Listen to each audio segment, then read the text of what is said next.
महाराज जी, महाराज जी, मनुष्य को हृदय मतलब मन की बात सुननी चाहिए या बुद्धि दिमाग की बात? हृदय की बात में आप क्या समझ रहे हैं? हृदय में चार करण हैं, उन्हीं को हृदय कहते हैं। अंतःकरण। बुद्धि निश्चय करती है, मन संकल्प विकल्प करता है, चित्त चिंतन करता है और अहम क्रिया को स्वीकार करता है। ये अंतःकरण जिसे तुम हृदय कहते हो ना, उसे हम शास्त्रीय भाषा में अंतःकरण कहते हैं। अंतःकरण में चार स्फुरणाएं होती हैं। किसी भी विषय का चिंतन और उसका संकल्प विकल्प, उसका निश्चय, फिर उसको स्वीकार करना। हम इन चारों की बात नहीं मानते, शास्त्र की बात मानते हैं। तस्मात् शास्त्रम प्रमाणम ते कार्याकार्यो व्यवस्थितो। मेरे हृदय में जो बात आई वो शास्त्र सम्मत है कि नहीं? अगर शास्त्र विरुद्ध है तो हम हर बात काट देते हैं।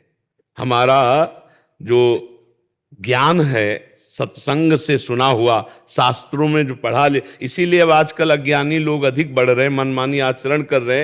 रोज स्वाध्याय करना चाहिए, सदग्रंथों का स्वाध्याय। अगर नहीं कर सकते हो तो रोज सत्संग सुनना चाहिए। आपको सत्संग में नई नई बातें मिलेंगी, जिससे आपका जीवन कुमार्गगामी जो रहा है वो सतमार्ग में चलने लगेगा। पहले हमें पता तो होना चाहिए क्या करना है क्या नहीं करना। तस्मात् शास्त्रम प्रमाणम ते कार्य अकार्यो व्यवस्थित हो। कार्य और अकार्य की व्यवस्था शास्त्र में बताई गई। हमारा मन तो कभी भजन में लगेगा, कभी भोगों में लगेगा, कभी गंदी बात चिंतन करता है, कभी अच्छी बात चिंतन करता है। तो हमको इसका निर्णय कैसे हो कि हमें क्या मानना चाहिए? वो शास्त्र और संत वाणी से मिलाना चाहिए। जो निषेध है वो हमें नहीं मानना, जो विधि है वो हमें मानना है। और एक सूक्ष्म बात, सबके हृदय में शास्त्रों का सार ज्ञान लेकर भगवान बैठे हैं।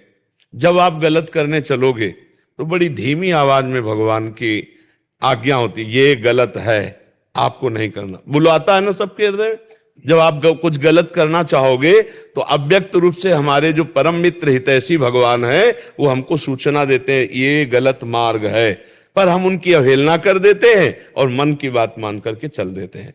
तो हमें चाहिए कोई भी स्फुरणा हो वो तब तक हम न करें जब तक ठीक निर्णय ना हो जाए कि ये क्रिया सही है कि गलत है।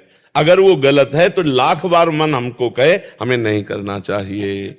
हमारे हृदय में ये चार वृत्तियां हैं, बुद्धि निश्चय करने वाली, मन संकल्प विकल्प करने वाला, ये करना चाहिए कि नहीं करना चाहिए, चित्त चिंतन करने वाला और अहंकार क्रिया को स्वीकार करने वाला। कोई एक ही बात नहीं है, इन चारों की बातें हमें ध्यान देना है। शास्त्र प्रमाणित हो, संत प्रमाणित हो तो वही हृदय संत हृदय हो जाता है। और कुछ दिन के बाद फिर गंदी स्फुरणाएं ही बंद हो जाती हैं। फिर अब जो होगा वो भगवान का आदेश होगा, अब वो स्थिति आ जाती है। अभी तो हमारी स्थिति त्रिगुण माया के अंतर्गत है, तो अंतःकरण त्रिगुण माया से संचलित है। अभी हमें देखना होगा शास्त्र सम्मत है या बुरा, शास्त्र निषेध ये कर रहा है। क्योंकि मन की तरंगे तो अभी सात्विक वातावरण है तो बढ़िया चिंतन रहेगा, और राजसिक वातावरण आ गया तो गंदा चिंतन आ जाएगा। तो हम मन को अभी पूरा सलाहकार नहीं मान सकते। अभी हम शास्त्र प्रमाणित सलाह को मानेंगे और अथवा फिर नहीं मानेंगे। प्रायः लोग मन की ही बात मान करके, जितनी जेलें भरी वो मन की बात मान करके हुई है।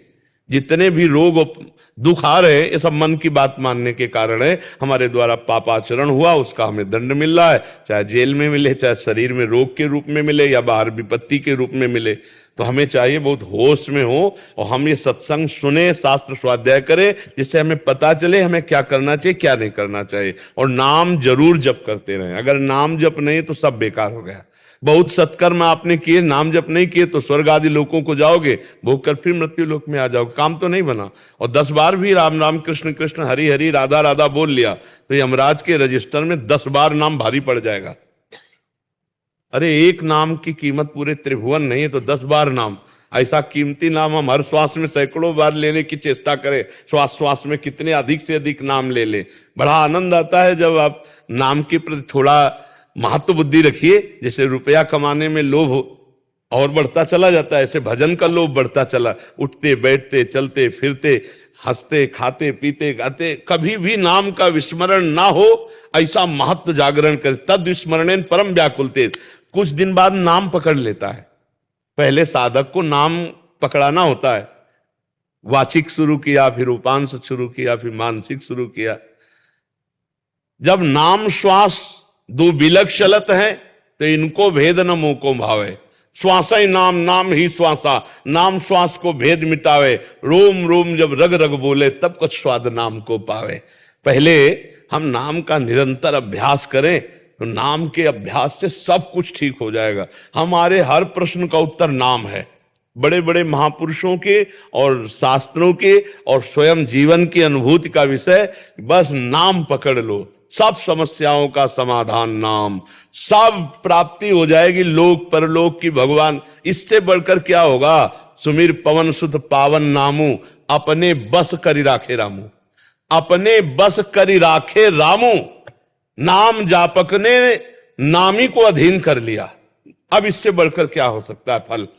इससे बढ़कर फल क्या हो सकता है? सुमिर पवन सुत पावन नामू, अपने बस करी राखे रामू। हम ऐसे महामहिम नाम का निरंतर जप करें और आचरण संभाल के करें। संत सम्मत, शास्त्र सम्मत अगर हमारे आचरण हुए और नाम जब चल रहा है तो कुछ ही समय में आप खुद देख लेना आपका जीवन कैसे परिवर्तित होता है।